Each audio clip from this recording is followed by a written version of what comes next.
앞선 영상에서 박 선생님의 이야기를 통해 질문 형성 기법을 소개해드렸습니다.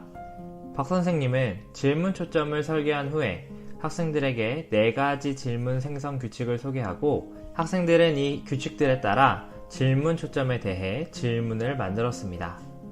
이후 박 선생님은 회세형 질문과 개방형 질문에 대해 소개했고 학생들은 자신들이 만든 질문들을 분류한 후에 서로 다른 질문 유형으로 바꾸어 보기도 했습니다.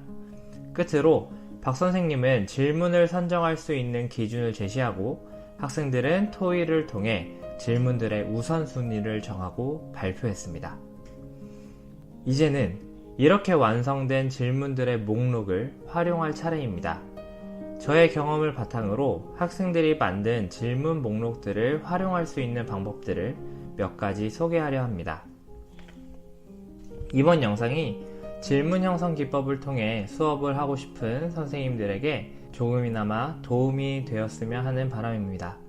먼저 이 질문 목록들은 수업의 지도가 될 수 있습니다. 학생들이 만든 질문들에는 우선순위가 있습니다. 수업 목표와 관련해서 더 중요한 질문과 덜 중요한 질문이 있고 먼저 해결해야 하는 질문과 그 다음에 해결해야 하는 질문들이 있죠. 선생님은 학생들이 만든 질문 목록들을 살펴본 후 우선순위를 정하고 매 수업 시간마다 학습 목표 대신에 학생들이 만든 질문들을 확인하도록 안내할 수 있습니다. 배워야 해의 의미가 강했던 학습 목표에 비해 학생들이 만든 질문들은 학생들의 탐구 정신을 이끌어내기에 충분한 도구가 됩니다. 학생들이 질문 형성 기법에 대한 연습을 충분히 했다면 학생들이 질문 목록을 활용해서 프로젝트의 탐구 과정을 직접 설계하도록 할 수도 있습니다. 선생님은 학생들에게 프로젝트 과정에 대한 뼈대, 전반적인 흐름만 안내해 주시고 각각의 단계에서 해결해야 하는 질문들을 학생들 스스로 우선순위를 정하고 배치하도록 하는 것입니다.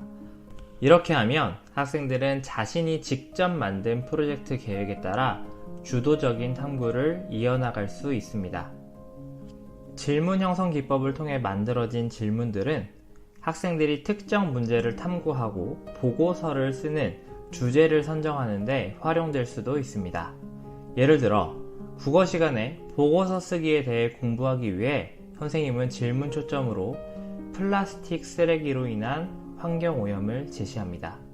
학생들은 이 질문 초점을 가지고 플라스틱 쓰레기가 우리에게 어떤 영향을 주는가?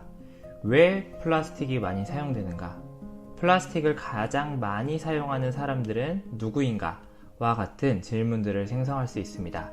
그리고 선생님이 보고서의 주제를 직접 제시해주는 대신 학생들이 자신들이 만든 질문들을 가지고 자신들이 쓸 보고서의 주제로 삼을 수도 있습니다. 이 질문들은 학생들이 쓸 탐구 보고서의 훌륭한 주제가 됩니다. 마지막 방법은 제가 소설을 가지고 수업할 때 즐겨 사용하는 방법입니다.